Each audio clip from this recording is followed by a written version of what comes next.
रूस का चांद अभियान फेल हो चुका। भारत ने कहा है चंद्रयान 3 उतरने के लिए तैयार हो चुका है। रूस के अधिकारियों का कहना है कि चांद की सतह पर उतरने के लिए निकला रूस का लूना 25 स्पेसक्राफ्ट नियंत्रण से बाहर होने के बाद चांद की सतह पर क्रैश हो गया। रूस की योजना चांद के दक्षिण ध्रुव पर इस मानव रहित कराने की थी, लेकिन लैंडिंग से पहले कक्ष में खुद को स्थापित करने में आई तकनीकी दिक्कतों के बाद ये यान जो था क्रैश हो गया। तकरीबन 50 साल में ये चांद के लिए रूस का पहला मिशन था। रूस के चांद की ओर स्पेसक्राफ्ट भेजने के कुछ दिन पहले भारत ने भी अपना चंद्रयान 3 भेजा था। ये दोनों चांद के उस हिस्से में लैंडिंग करने वाले थे जहां आज तक किसी ने सॉफ्ट लैंडिंग नहीं की थी। लूना 25 के क्रैश होने की खबरों के बीच भारतीय स्पेस रिसर्च ऑर्गेनाइजेशन ने कहा कि भारत का चंद्रयान 3 23 अगस्त की शाम को चांद पर उतरने को तैयार है। रूस की सरकारी स्पेस एजेंसी रोसकॉस्मोस ने रविवार सवेरे कहा कि शनिवार दोपहर 2:57 पर आसपास लूना 25 के साथ उसका संपर्क टूट गया था। एजेंसी ने कहा कि यह सॉफ्ट स्पेसक्राफ्ट एक अपरिचित कक्षा में चला गया और चांद की सतह से टकराकर नाकाम हो गया। उन चमकते सितारों की कहानी जिन्हें दुनिया अभी और देखना और सुनना चाहती थी और समाप्त हो चुका। उसी समय के अनुसार 11 अगस्त को छोड़ा गया ये स्पेसक्राफ्ट सोमवार को चांद की सतह पर सॉफ्ट लैंडिंग करने वाला था। ये अपने साथ एक लैंडर को लेकर के अंतरिक्ष में गया था ताकि चांद के दक्षिण ध्रुव में यानी अंधेरे वाले जो हिस्सा है उसी में वो उतर करके बड़ा इतिहास रच सके, लेकिन ये असफल हो गया। चीन और अमेरिका पहले भी चांद पर सॉफ्ट लैंडिंग करा चुके हैं, लेकिन चांद के दक्षिणी ध्रुव पर अब तक कोई भी देश सफलतापूर्वक किसी का भी लैंडर आज तक उतर नहीं पाया है। ये लैंडर चांद पर जमे पानी और किसी तरह के संभावित खनिज की तलाश करने के लक्ष्य के साथ चांद की तरफ गया था, लेकिन ऐसा हुआ नहीं, फेल हो गया। एजेंसी ने कहा कि चांद तक पहुंचने की कोशिश नाकाम होने के कारणों के बारे में जांच के लिए खास अंतर विभागीय समिति बनाई गई है। एक दिन पहले यानी 19 अगस्त को रूस ने लूना 25 की भेजी एक तस्वीर शेयर की थी और कहा था कि ये जीवन क्रेटर की तस्वीर थी। चांद के दक्षिण ध्रुव पर मौजूद करीब 20 गहरे खड्डों में जीवन क्रेटर तीसरा बड़ा क्रेटर है।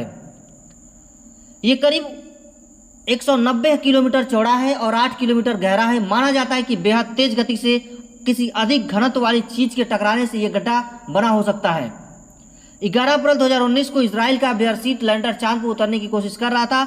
लैंड करने से ठीक पहले इसका संपर्क मिशन कंट्रोल से टूट गया, जिसके कुछ वक्त बाद ये क्रैश कर गया। अगर ये सफलतापूर्वक चांद पर लैंड कर गया होता तो चांद पर उतरने वाला दुनिया का पहला निजी मिशन होता। 7 सितंबर 2019 को भारत के चंद्रयान 2 का संपर्क विक्रम लैंडर से भी उस समय भी टूट गया था जब वो चांद की सतह से केवल 2.1 किलोमीटर दूर था। ये लैंडर चांद पर क्रैश कर गया था। बाद में इसरो ने कहा कि ऑर्बिटर से मिली तस्वीर से लगता है कि विक्रम लैंडर की चांद पर हाई लैंडिंग हुई है। 26 अप्रैल 2023 को जापान के हाकुटो आर मिशन ने कहा कि मिशन कंट्रोल सेंटर से लूनर लैंडर का संपर्क टूट गया। टोक्यो स्थित कंट्रोल सेंटर ने बताया कि लैंडिंग के वक्त से ठीक पहले लैंडर से कोई डेटा नहीं मिल पाया। मिशन कंट्रोल ने बताया कि इस बात की काफ़ी अधिक संभावना है कि चांद पर सॉफ्ट लैंडिंग करने गया इस लैंडर की हार्ड लैंडिंग हुई है, वो सॉफ्ट लैंडिंग नहीं कर पाया, जिसकी वजह से ये सारे मिशन फेल हो गए। चांद के दक्षिण ध्रुव तक पहुंचने में रूस के लूना 25 का भारत के चंद्रयान 3 के मुकाबले हो रहा था। भारत के चंद्रयान 3 को अगले हफ्ते चांद की सतह पर उतरना है। भारत का चंद्रयान 3 और रूस का लूना 25 अपने साथ एक लैंडर और एक रोवर लेकर अंतरिक्ष में गए थे। रूस ने 11 अगस्त 2023 मॉस्को समय के अनुसार को लूना 25 लॉन्च किया था। वहीं भारत ने 14 जुलाई को चंद्रयान 3 के लिए चांद के लिए लॉन्च किया था। जानकारों के अनुसार ये दोनों ही मिशन लगभग एक वक्त पर चांद पर अपना लैंडर उतारने वाले थे, लेकिन अब लूना 25 के नाकाम होने के बाद सभी की निगाहें अब चंद्रयान की सॉफ्ट लैंडिंग पर टिकी हुई हैं। इधर जिस वक्त रूस के लूना 25 क्रैश होने की खबर मीडिया में आ रही थी, लगभग उसी वक्त भारतीय स्पेस रिसर्च ऑर्गेनाइजेशन इसरो ने सोशल मीडिया पर बताया भारत का चंद्रयान 3 23 अगस्त की शाम को 6:04 पर चांद पर लैंड करेगा। 1960 के दशक में अमेरिका और सोवियत संघ के बीच में ये होड़ थी, चांद पर सबसे पहले इंसान को कौन उतार सकता है। पृथ्वी की कक्षा में पहला सैटेलाइट 1957 में स्पुतनिक फर्स्ट स्थापित करने, अंतरिक्ष में पहली बार इंसान को भेजने 1961 यूरी गागरिन और मानव रहित मिशन को चांद को उतारने के मामले में रूस बाजी मार ले गया। लेकिन अपोलो मिशन के जरिए अमेरिका ने चांद की सतह पर पहली बार इंसान को उतारा और ये बड़ी उपलब्धि अपने नाम कर ली। अमेरिका का अपोलो कार्यक्रम 1972 में खत्म हुआ। इसके बाद 5 दशक बाद भी आज तक अमेरिका के अलावा कोई और देश चांद पर इंसान को उतारा ही नहीं।